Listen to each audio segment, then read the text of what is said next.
having the right people is everything, because that's what those relationships always come down to: reliability, or what, in my experience, reliability and shared values and principles. So you need to, it's basically colleagues that you have to, or that you can choose, or you should choose.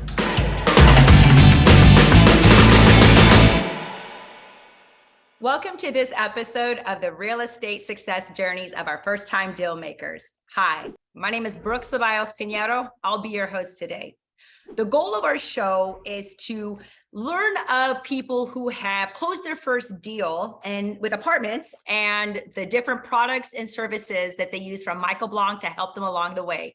Let's get to it. Today we have Andi Prechtl. Prechtl. Man, I had it practiced too. Andi Prechtl. Prechtl. I think I tried it too hard. That's why. A tough one. That's a tough one. Andi, we'll call you Andi. How you doing today, Andi? Doing very well, thank you. It's a pleasure to meet with you. And we were chatting a few minutes before. You're a California boy like me. You're a Californian. Yeah. Well, I'm a German guy, but for today I can be a California boy. Were you born in Germany or were you born in California? I was born and raised in Germany. Like the first 25 years of my life, I lived there. That is so cool. Well, welcome, welcome. Like I was telling you, all I know is ich liebe dich. For people who, I said it right. I love you, and that's about it. I speak more Spanish than anything, but fantastic. Happy to see you. So tell us a little bit about yourself, what you're doing now, and how you got started with the investing business. Mm-hmm. So, like I said, I lived and grew up in Germany, and I did an internship in Oxnard, which might be familiar to you. Yes, I used to live there. That is where I met my now wife. So I actually back then went back to Germany and finished up my studies. And then we both moved to New York, me from Germany, her from California, to move in together because I got a job offer there. So we lived in New York a couple of years, and then my team that I'm working with right now in my W-2 job, they had a position opening in California, and my wife loves California. So we moved there, and this is where we've been for the last 2 years. I love it. And did you say before we got on, you have a 6-month-old? You have a baby? Yep, baby Zoe. Baby Zoe. I love it. And is baby Zoe the one and only as of now? She's the first one and the one and only right now, yeah. Congratulations, congratulations. Ours are all older. So I remember when they were all little. You sleeping? Getting any type of sleep? Well, actually, we did sleep training. We started that 2 weeks ago, and it's working. So the last 2 weeks, I've slept like as a baby, or like a baby. Yeah. I love it. Congratulations. That is fantastic. So you were born 25 years in Germany, went to New York, fell in love, came to California, have baby Zoe 6 months ago. Where did Michael Blanc come into this picture? So, with me having my family, and like all my friends and family are still in Germany. So I tried to figure out a way to bring, and my wife's American, like her family's in Wisconsin. So we have like one family in Wisconsin, the other one is in Germany. And I wanted to have like the flexibility and the freedom to bring those families together and to like spend time with both sides. So that's how I stumbled upon real estate. That was 2019, and through Bigger Pockets. And after a lot of research, I bought my first single family home, and I was excited. I was like, wow, this is amazing. Because in Germany, there's no real estate investing because the prices are so inflated. So usually people inherit a house from their grandparents and they rent that out or something, but they don't actively buy houses. I was like, wow, this could be it. Like this could be the freedom for me to be in both continents. But then I realized that it takes forever. Like you have to buy like a house maybe every 6 months, 12 months, and then you need a bunch of houses to get to financial freedom. So I started looking into multifamily because a lot of people in podcasts and everywhere, they talk about, oh, you need to scale it, you need to scale it. So, and then Michael, back then he didn't have that much of a social media presence, but I think I found him through some people that mentioned him in some forums. And I bought the syndicated deal analyzer, the big Excel sheet, just for me to, because I'm an engineer, so I love numbers and like analyzing, and I have a very analytical mind. So I was like, this is something that I could practice and maybe bring value to somebody. And then just started playing around with it and talking to a lot of people, networking a lot. And then one of those people that I stayed in contact with over the years turned out to be my now mentor. And I analyzed like some deals for him and just like played around with different analyzing tools or spreadsheets. And over time, he asked me like, why are you doing this? Like, what is your goal? And I told him my whole family situation, like what my goal is, to have like financial freedom. And he was like, you know what, we should work on a deal together, and I can bring you in as a GP, and you've been doing great work in the past couple of years, so I know that you're reliable. And that's how he brought me on to our first deal, and we actually closed on it like 3 weeks ago. Dang, you're brand new. 3 weeks ago. Congratulations. Thank You you. always remember your first. And I'm Thank telling you, you will, it's going to just be uphill from here. Uphill, downhill. What the hell? I'm losing my mind. After you close your first deal, so many doors are going to open, hence an interview with us and all of this. So congratulations. I hope you celebrated that win. I did, yeah, with some sleepless nights, but oh my goodness. So with Michael, and so it sounds like you've heard from him through some of the forums and Blue Pockets, the forums. I can't tell if the coffee's coming or going at this point. Goodness gracious. I'm like scrambling over my words here. So through Blue Pockets, there was forums, you heard his name come up, the syndicated deal analyzer. That's how I also was connected with him, was through his analyzer. I started looking into like, who is this guy? I'm putting all of our eggs in one basket, doing our deals based off his analyzer. Who is this guy, right? So that being said, are you comfortable? How are you doing this? You have a wife, and honestly, marriages and relationships are a full-time job. You have a baby, Zoe, who is 6 months old, and you have a W-2 that you're still active in, and you are also an active investor. So how are you managing all of these things that are all priorities while keeping your sanity intact? And that's a very good question. Well, it's a very unsexy answer, and that is the real estate investing and the like doing the real estate is my hobby. I don't have any, well, I do like fitness and running and stuff, but that's just to get like a little bit of a clear mind. But that is my hobby. So I use like every minute that I have working on that at night and on the weekends. So that's how I make time. I like it. I like it. So what's your goal with this journey? I know you mentioned, essentially you have a global family, right? So you have family in Wisconsin, your wife's family, you have family in Germany. So in a perfect world for Andi, what would you like to see in the next 2, 3, 5 years? Do you have a 3-year or 5-year plan? What is your end all be all goal for this journey? So the end all be all goal would be that my wife and I don't have to work W-2 jobs anymore, so that we can choose living in different areas, preferably not the winter in Germany because they're horrible there.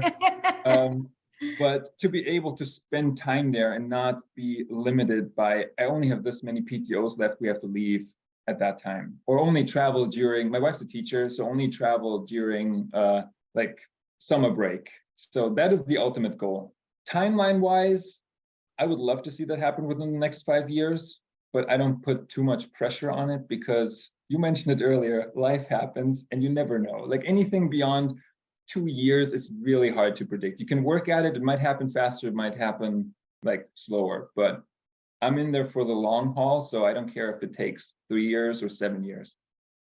I love that. I love that. Good answer. Good answer. Because I'm always telling people, whether it's on these interviews or when I am meeting up with them, life's not perfect. You know, I always joke around, you don't see the duct tape holding everything together on the back end, or me running around like a chicken with my head cut off, trying to get things together. Like we were chatting before at the start of the call, and my daughter had to come home sick. And I was just wrapping up another podcast outside, and it's 100 degrees outside and I'm sweating ducats. I'm like, now I gotta look pretty for Andi and set this up inside my house now. And I got here by the skin of my teeth, but y'all, life is not perfect. And he mentioned that his baby's sleeping. You know, Zoe is asleep. So she wakes up because I'm so loud coming through the speaker. She gets to join us. And in a weird way, I kind of hope she does. So I might speak up even louder. So were you comfortable talking about money? Because I don't know, and I'm going to pause for a second. What was the value of the first deal? The value, I want to hear about your deal. How many units? What did you have to raise? And piggybacking off of that, were you comfortable discussing money? A lot of people have a hard time talking about money and millions of dollars. Let's hear about that side of the house here. So first, about the deal that we just closed on, it's an 86 unit. It's in Arkansas, and we got it under contract for $3 million. And we had to raise like 1.35 million for it. So, and to answer your question, me personally, I don't have any problem speaking about money. I think that's the little German coming through. Like we're very direct and very open, so I don't have any issues. However, what you mentioned, the being uncomfortable when the amounts or the sums sound so big, like millions of dollars, we need to raise this much. Oh, somebody's wiring $100,000. It's, if you can accustom yourself to a number just being a number, and it doesn't really matter how many zeros are at the end, then with that point of view, it takes the pressure off, and it just, like, you can look at it in a very neutral, non-emotional way. I like that. I like that very much. So that being said, you took down this deal earlier with somebody that you were in contact with, who was a mentor, who you then did a deal with. Help our audience understand the value of partnerships as opposed to going at it alone, and what your journey looked like from that perspective. Yeah, so first of all, knowing people, that's all that it is. That's everything. So there's probably like a handful of people out there, the 2 or 3 of you, that can do everything. They can do everything. But most realistically, we all only have 24 hours in the day, and I can't be in Arkansas and here in California with my family. So you need other people.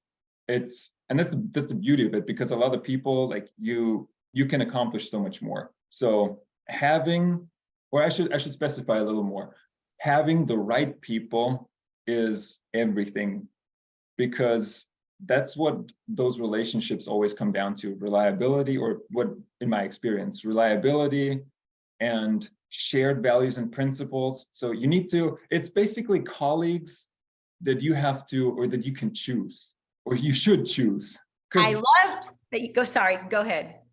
There's like no, if you imagine you're at your W-2 job and you could choose your colleagues, go about that. You would choose people that you get along with, and you would probably choose people that can get stuff done. You would not choose a grumpy person that you hate when you wake up and you're like, gosh dang it, I need to see this person again. And then at the end of the day, it is reliability and like the work ethic that people need to share, or have like similar values, to not get into bigger problems. I love that you said that. That's why you saw me getting all excited over here in my chair, like, yeah, because I tell that to everybody that I meet. I go, listen, I've been in the corporate world. I always say hard time corporate world. So for 20 years, this space, I get to choose my people. I get to choose my tribe. Your vibe attracts your tribe. I say that all the time.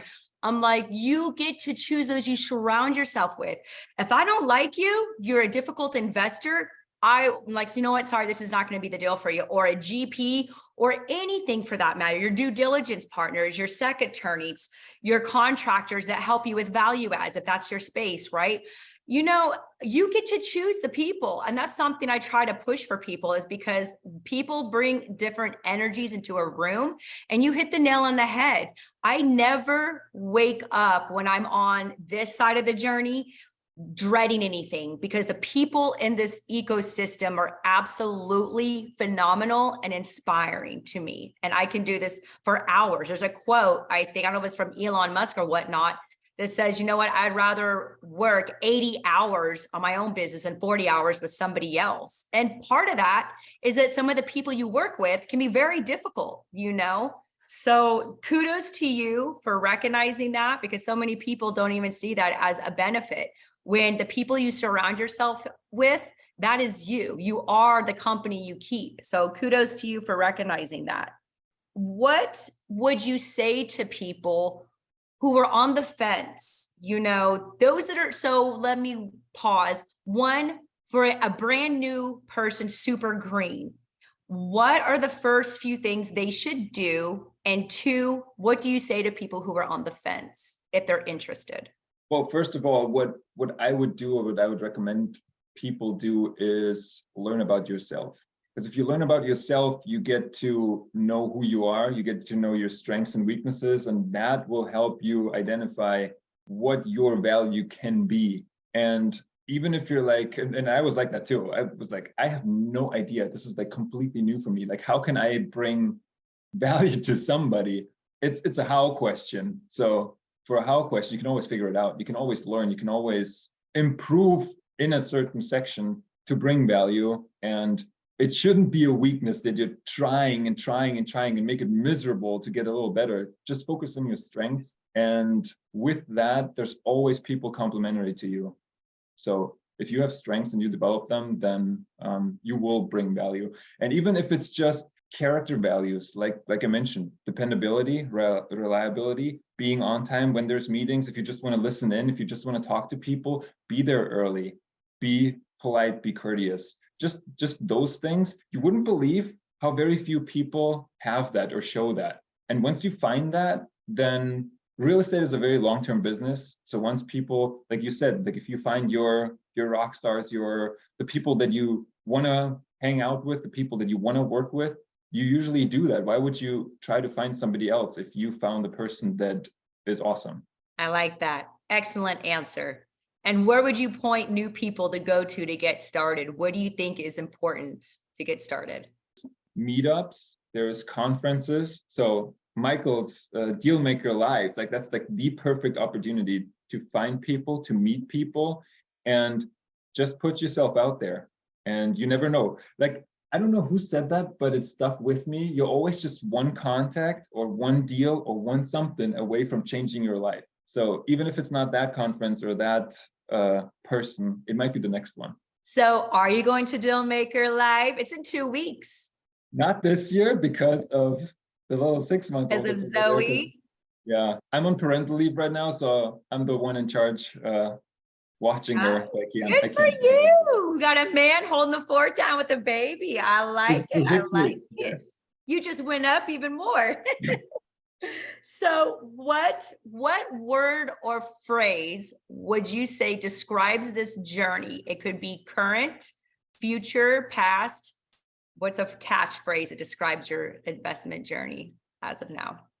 If one word, I would do one phrase, and that's do everything one day at a time. And I don't want to steal it, but Patrick Bet-David, he says outlast, outimprove, outwork, outlast. Those are, I love that. I like that. I like that. Say it one more time, because they do snippet videos and shorts.